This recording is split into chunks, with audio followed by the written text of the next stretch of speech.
is sunbathing on his balcony when a wine bottle suddenly plummets from above, narrowly missing him. But upon realizing it was accidentally dropped by an attractive woman on the floor above, he suppresses his anger entirely, plastering an ingratiating smile across his face. To curry favor with the wealthy residents of the upper floors, Lang has no choice but to adopt such a posture. The story takes place in a future world of scarce resources, where everyone desperately wants to move into this colossal 40-story tower. The building contains 2,000 independent suites, equipped with every conceivable leisure and entertainment facility. It is the dwelling everyone dreams of. But vacancies are limited, and the property management has established a rigid hierarchical system among residents. The wealthier you are, the higher you live, enjoying panoramic views and lives of extravagant indulgence. Middle-class residents occupy the middle floors, leading unremarkable lives. The poorest, in the most desperate circumstances, are consigned to the building's dim lower levels, where water and electricity are frequently cut off, and corridors are piled high with garbage discarded from the floors above. Lang is a doctor. After years of relentless effort, he finally secures a place in the building. As a member of the middle class, he is assigned to the 25th floor. When he first moves in, Lang is elated, expecting a stable and comfortable life. But it isn't long before he notices numerous unreasonable rules. Despite being a doctor, he doesn't even have access to the communal swimming pool, a realization that plants in him the idea of befriending upper floor residents and leveraging those connections to transcend his class. One day, while sunbathing on his balcony, Lang's exposed abdominal muscles happen to catch the attention of Charlotte on the floor above.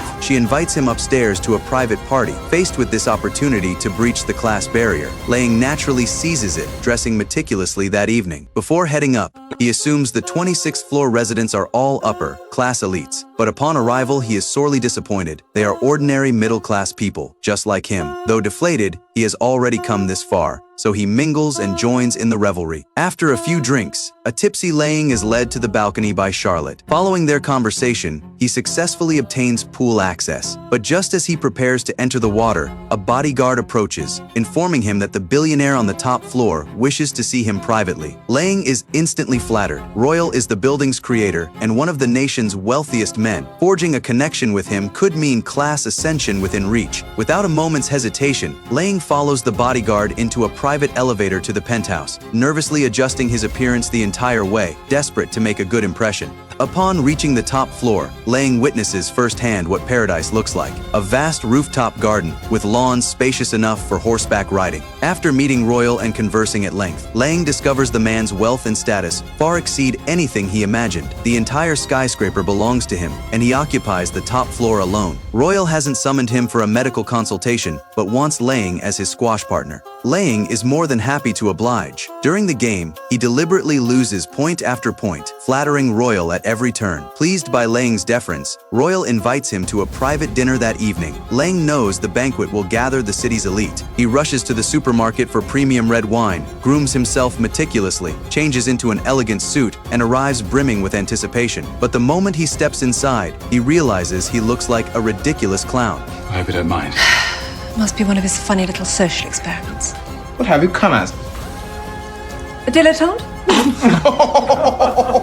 Lang is mortified beyond words. Before he can recover, bodyguards seize him and escort him out. The humiliation delivers a brutal awakening. The building's calcified class system is deeply entrenched, and he alone cannot possibly break through its barriers. The next day, Royal summons Lang for another game. Lang has already set aside the previous night's humiliation, harboring a different purpose. He describes to Royal the dire conditions endured by lower floor residents. The upper floor pool runs heated water 24 hours a day. Air conditioning blasts so cold that residents need extra layers, while the lower floors suffer constant water and power outages, children forced to do homework in pitch dark corridors. He implores Royal to intervene and improve conditions for those at the bottom, but Royal is unmoved, stating plainly that the building was designed on the principle of survival of the fittest. The capable rise to the top, while the weak remain trapped below. Royal never anticipates that his callous philosophy will soon ignite catastrophe. The lower floor residents, long deprived of water and resources and ground down by exploitation, can endure no more. They march collectively to the property management office demanding answers. The staff, parroting Royal's ideology, inform them the rules cannot be changed. If they cannot accept it, they are free to leave. These words ignite the fury that has been building for so long. the lower floor residents storm the pool together, driving every upper floor occupant out. News of the conflict quickly reaches Royal at the top. He decides to punish the lower residents severely, ordering all supplies to the bottom floors cut off, intending to starve them, while simultaneously destroying every public recreational facility on the lower levels, stripping them of their only diversions. After the cutoff, lower floor residents, starving and freezing, turn on each other in desperation. The survival crisis lays bare the fragility and ugliness of human nature. Laying living on a middle floor,